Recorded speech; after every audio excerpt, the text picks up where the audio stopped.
ఏర్పాటు చేసిన కలీం సార్ గారికి పేరు పేరున మీ అందరికీ కూడా యూత్ క్లబ్, తర్వాత భాషా సాంస్కృతిక శాఖ తెలంగాణ ప్రభుత్వం, కలీం కళా వికసిత కల్చరల్ థియేటర్ వారు, మరియు యువసేన యూత్ అప్పంపల్లి వారు, మరియు గ్రామస్తులు, గ్రామ పెద్దలందరి సహకారంతో ఇంత అద్భుతమైన కార్యక్రమాన్ని, ఈ అబ్బాయి కూడా అంటే తను నా స్టూడెంట్ కాకపోవచ్చు కానీ ఇలాంటి స్టూడెంట్స్ నాకు దాదాపు ఒక 4-5 గ్రూప్స్ ఫాలోయింగ్ ఉంటారు నా 26 ఏళ్ళ సర్వీస్లో.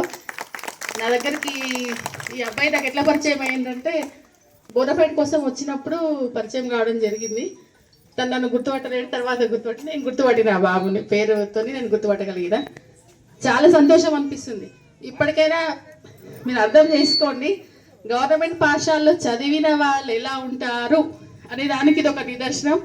అందరూ కూడా కలీంకి ఒకసారి గట్టిగా చెప్పండి.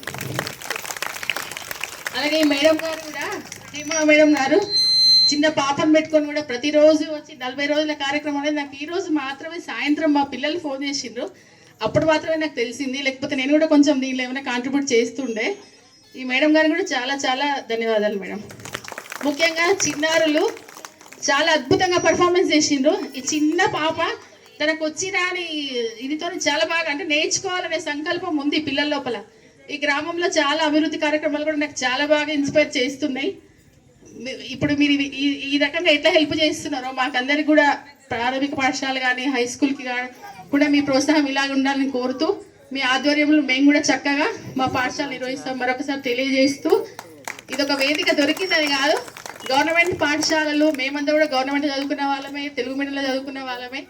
మీరు పాఠశాలకు పంపించి మాకు అవకాశం ఇచ్చి చూడండి, మా పాఠశాలకు రండి, ఒక 15 రోజులు మా పాఠశాలకు పంపించి చూడండి మా పాఠశాలలు ఎట్లుంటాయి అనేది మీరు కూడా తెలుసుకుంటారు. దయచేసి ఇది నా పేరెంట్స్కి నాకు ఇదొక ప్రత్యేకమైన వినతి. మీకు అందరికి కూడా ధన్యవాదాలు.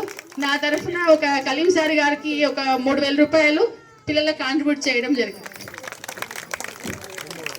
మరి మనం కోరుకున్నది ఏంటంటే మన హెడ్ మాస్టర్ గారు మెయిన్. సలీము మన ఊరిది మనది కాదు, దేశమంతటా ఇది చేసేది గొప్పతనం మనకు. ఇంకోటి ఇంతమంది